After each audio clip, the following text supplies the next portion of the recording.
Oops. Did I drop your laptop off the balcony? My brother smirked after I refused to lend him $12,000.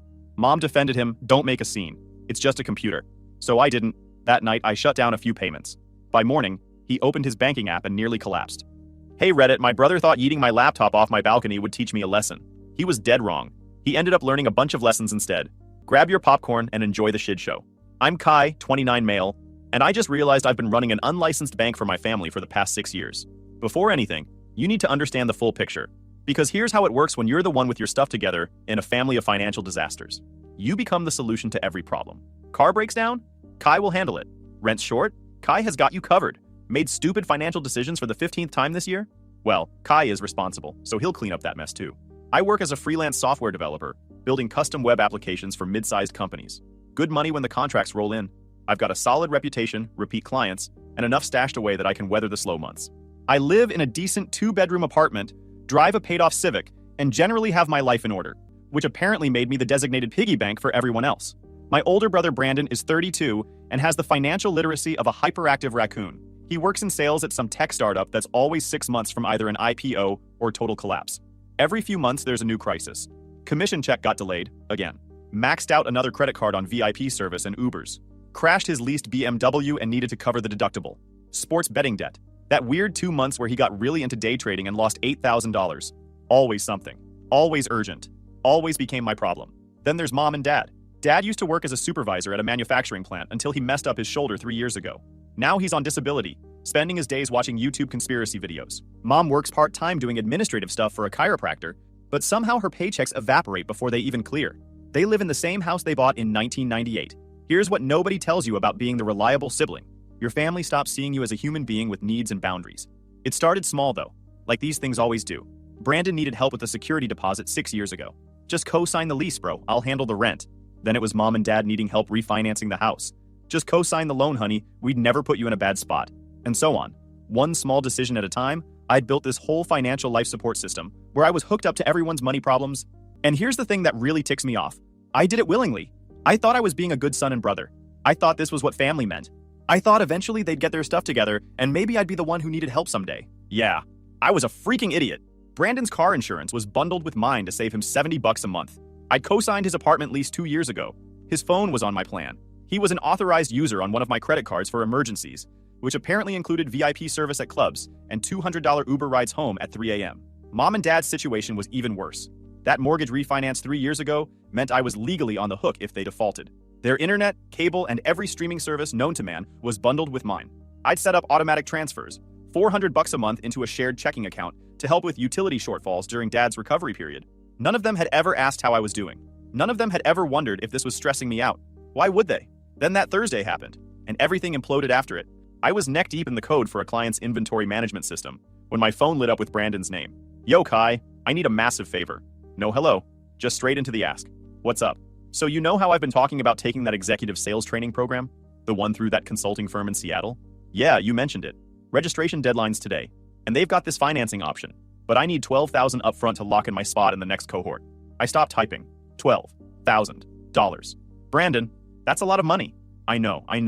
But Kai, this is literally the breakthrough I need. This program's got a 90% placement rate into 6-figure sales roles. This could change my whole trajectory.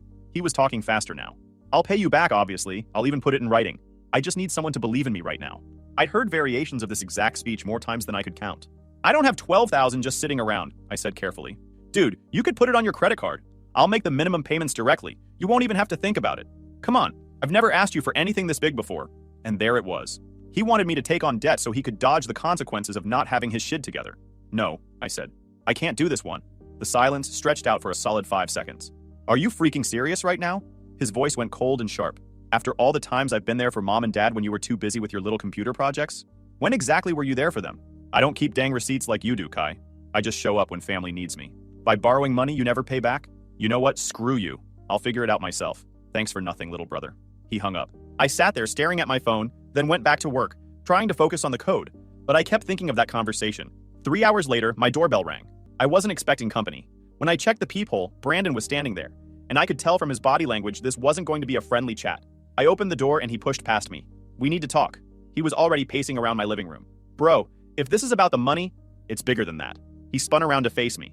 His eyes were red. probably been out drinking. Do you have any freaking clue how hard it's been for me? Watching you succeed while I'm stuck grinding it out in a garbage sales job, barely scraping by? That's not my fault, isn't it? His voice was rising. You act like you're so generous, always playing the hero, but you never actually help me succeed. You just keep me dependent on your handouts so you can feel superior. Seriously? How is paying your bills keeping you dependent? Because you never teach me anything. You never show me how you built your business, how you manage your money. You just throw cash at my problems and act like that makes you brother of the year. You've never asked me to teach you anything, Brandon. You only call when you need money. Because that's the only time you give a dang about me. We stood there in my living room. I can't lend you $12,000, I said quietly. Get over it. He looked around my apartment, taking inventory. The nice sectional, the 65-inch TV, the expensive espresso machine. And then his eyes landed on my dining table, where my custom-built laptop sat open. That laptop represented 2 years of work. Not just money, though it was worth about $4,200, but 2 years of tweaking settings, custom development environments, client files, everything I needed to run my business. Right, Brandon said, walking over to it. You can't afford it. Warning bells started going off. What are you doing? He picked up my laptop, started walking toward my balcony. Brandon, put it down. He slid the balcony door open, stepped outside, held my laptop out over the railing. You know what your problem is, Kai? His voice was eerily calm now. You think your money makes you better than everyone else. Put the freaking laptop down. Maybe you need to know what it feels like to lose something important. And then he just let go. I watched my laptop fall 5 stories down to the concrete parking lot below. It made this sickening crunch when it hit. I just froze, not processing what the heck just happened. Then he brushed his hands together. There. Now we're even. Even? Even for what? I snapped. You just threw my freaking laptop. What the heck is wrong with you? This is for all those years you made me feel like garbage for needing help. For every time you looked at me like I was a failure. He grabbed his jacket. Maybe next time you'll think twice before being such a selfish jerk. The door slammed, left me standing there in silence, shaking from rage. I stood there, trying to process what had just happened. My brother had just deliberately destroyed the most important tool I owned for work, because I wouldn't take on debt for his sales training program. I went downstairs and collected what was left. The aluminum case had split open. The screen was shattered. The motherboard was bent at an angle that shouldn't have been physically possible. Hard drives completely toast. Back in my apartment, I sat on my couch with the twisted remains in my lap. I had 3 active projects with hard deadlines. Without my files, I was looking at breached contracts and potentially torched professional relationships that I'd spent years building. But underneath the panic was something else. Something cold and focused.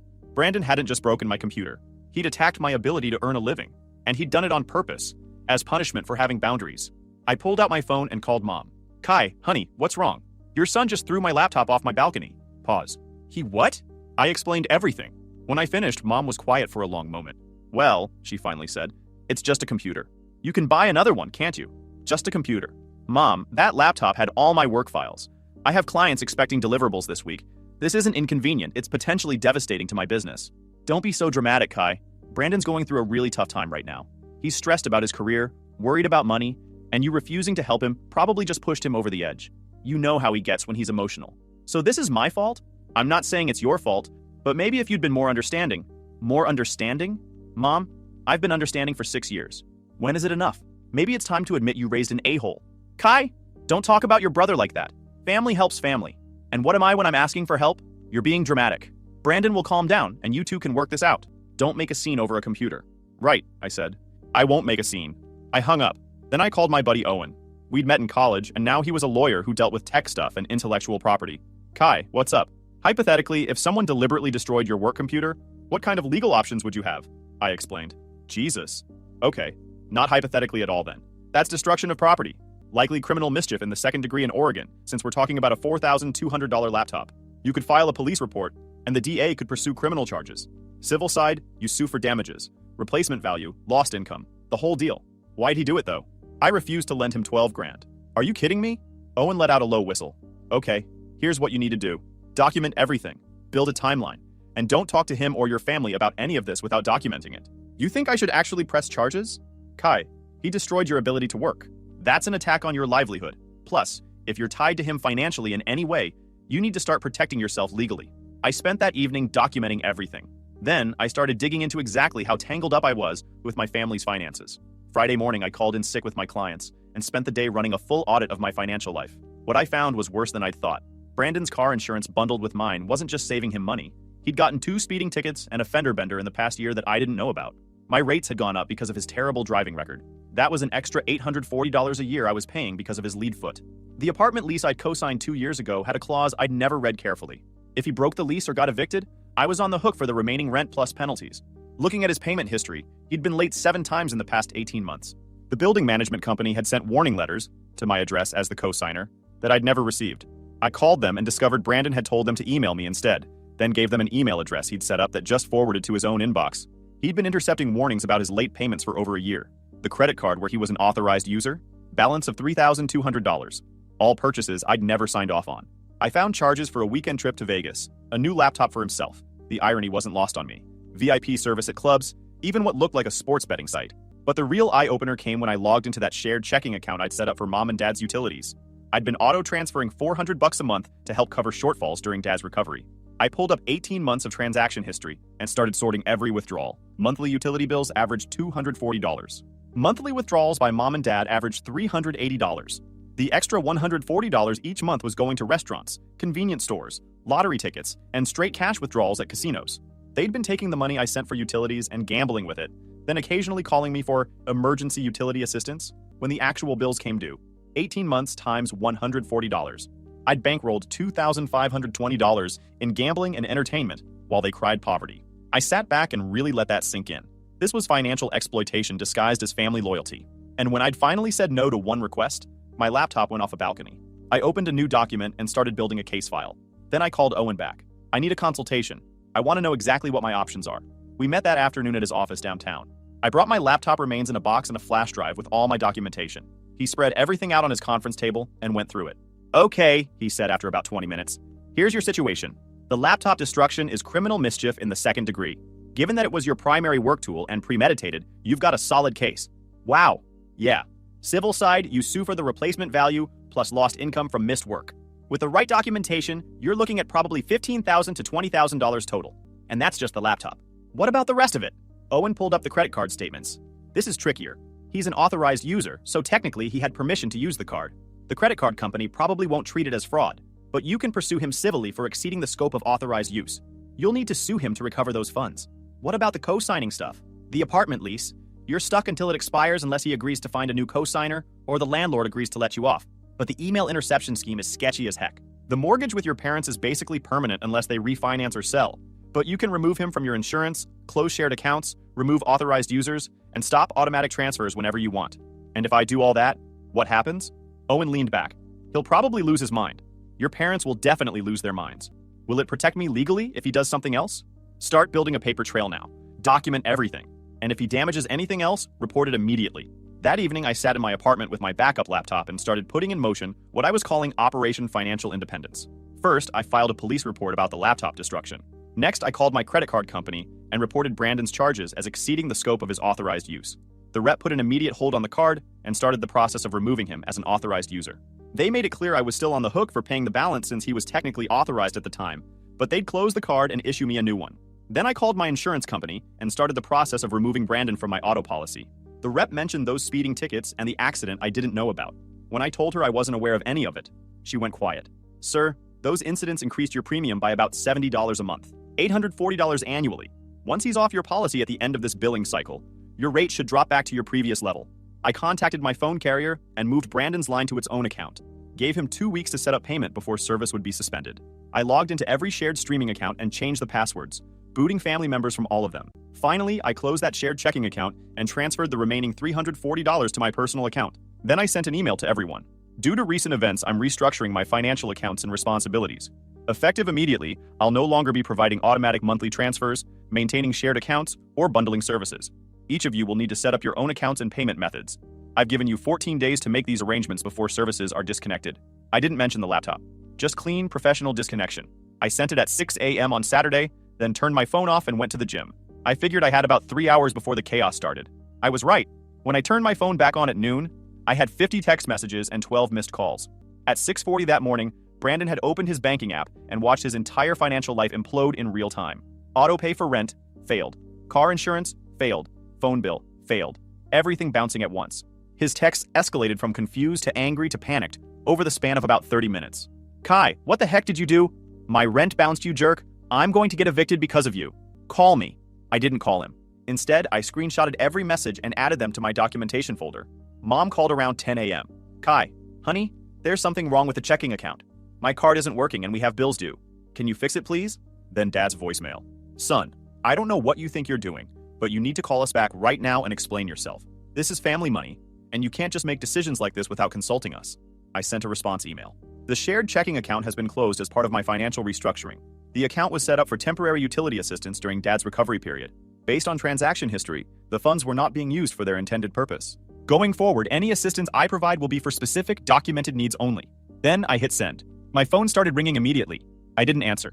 Let it go to voicemail. Brandon's voicemail was about what you'd expect. Lots of anger, lots of accusations, a few creative threats that I made sure to save. The gist was that I was a selfish jerk who'd ruined his life and he was going to make me regret this.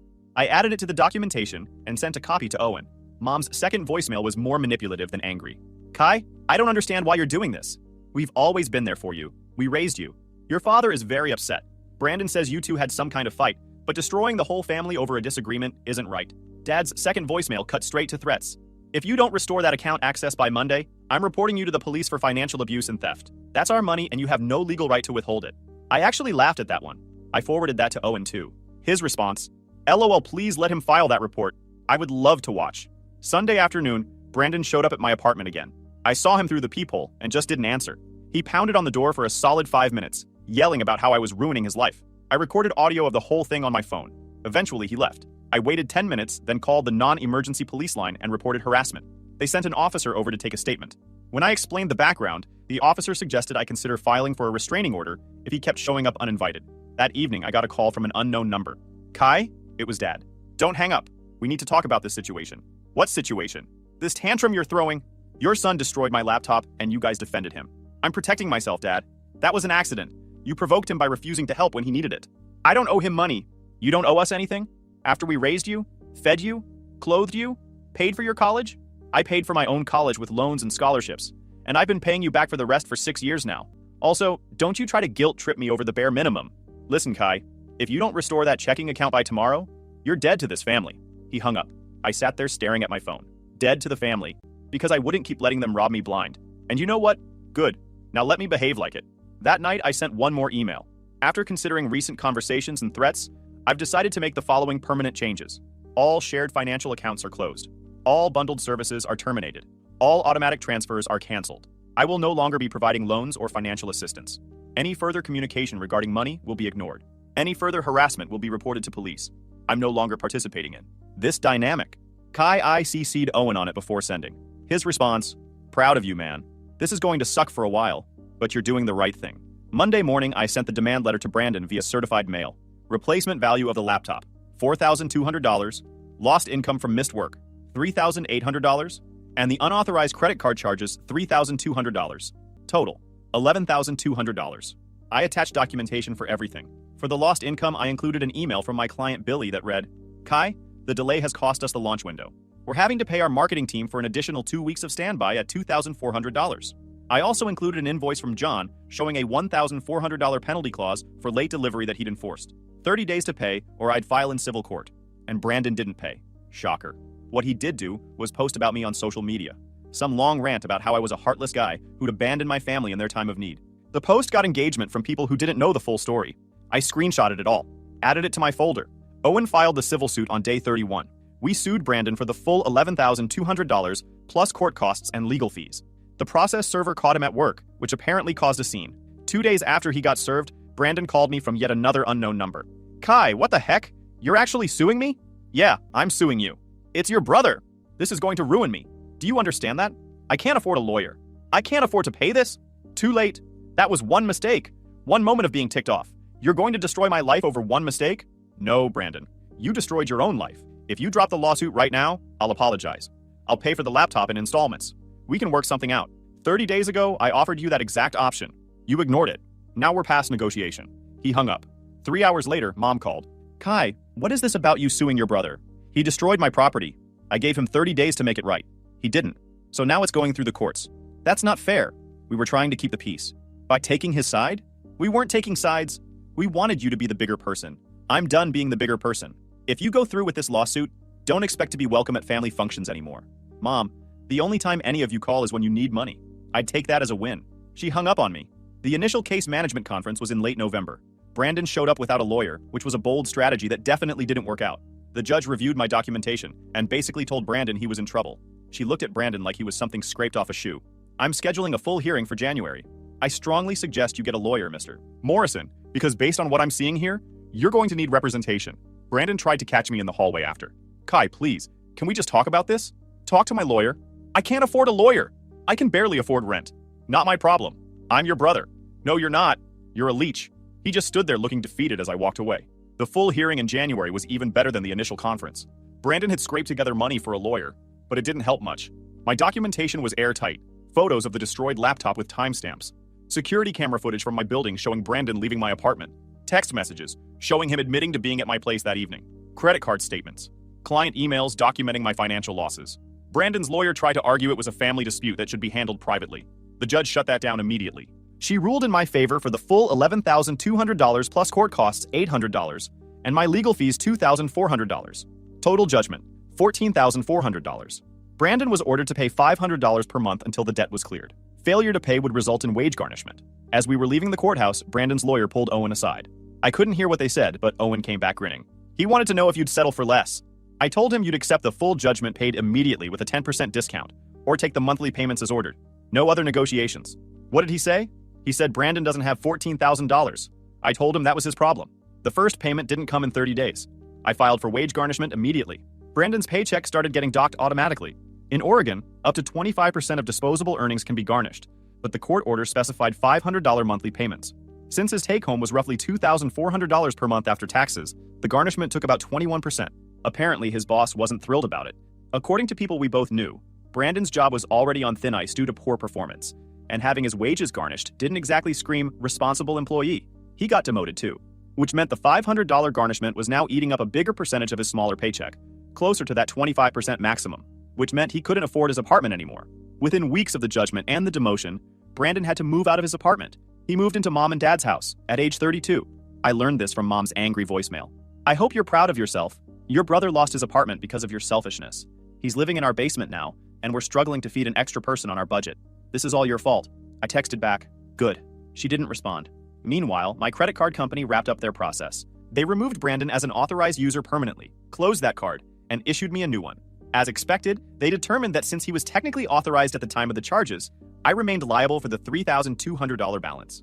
I paid it off to protect my credit score, but that was exactly why I'd included those charges in my civil suit. I'd recover the money through the judgment. They did flag his social security number in their system as a fraud risk, though. My auto insurance company came through on removing Brandon from my policy. My monthly premium dropped by $70 to $840 a year in savings going forward. The apartment complex where I'd co-signed Brandon's lease contacted me after he moved out. Apparently, he'd broken the lease early and left damage. As co-signer, they said I was liable for $2,800 in penalties and repairs.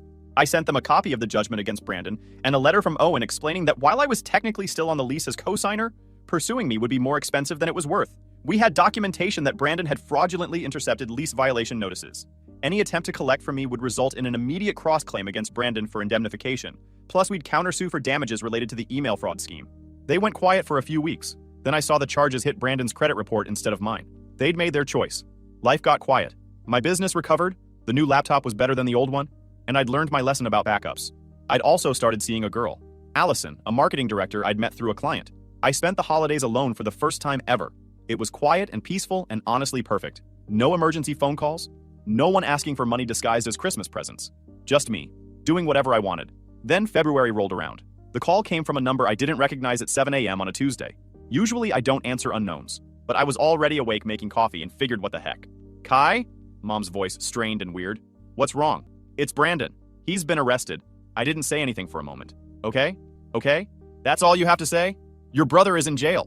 What did he do? A pause.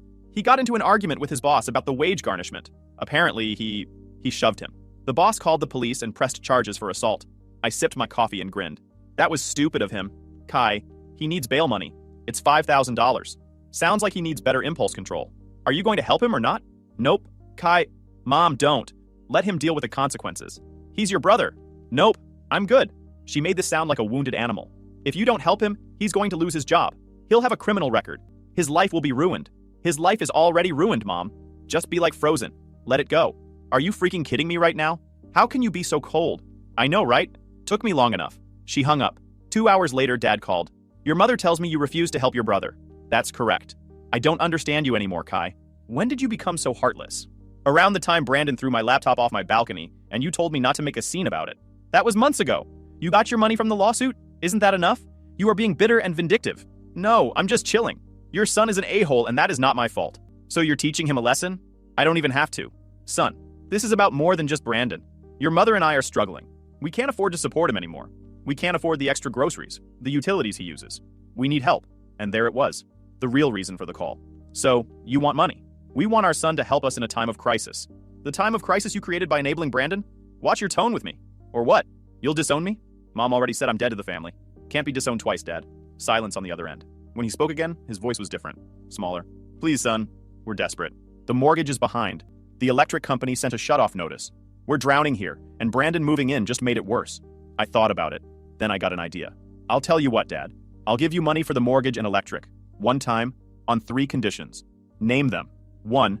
Brandon moves out immediately. He finds somewhere else to live, but he doesn't live with you anymore. 2. You and Mom attend financial counseling.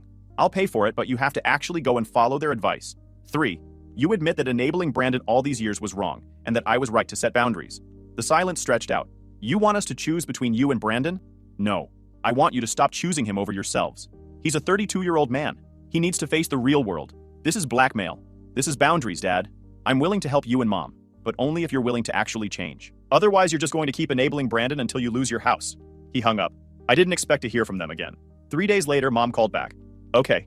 Her voice was barely a whisper. We agree to your conditions. All 3 conditions? Yes. Brandon needs to figure out his own life. We can't keep doing this. She sounded exhausted. You were right.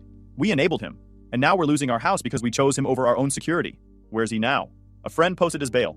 He's staying with some guy from work. We told him he couldn't come back here. And he accepted that? A bitter laugh. He didn't have a choice. We changed the locks. And the financial counseling? We have our first appointment next week. Your father fought me on it, but I told him it was this, or lose the house. I pulled up my banking app. What's the total you need? Mortgage is $2,100 behind. Electric is $340. But Kai, you don't have to. It's for you and Dad. Because despite everything, I don't want you to lose your house. I transferred $2,500 to their account while we were on the phone. It's done. Use the extra $60 for groceries or whatever. She started crying. Thank you. Thank you so much. I'm sorry it took us so long to see what you were trying to tell us. We sat in silence for a moment.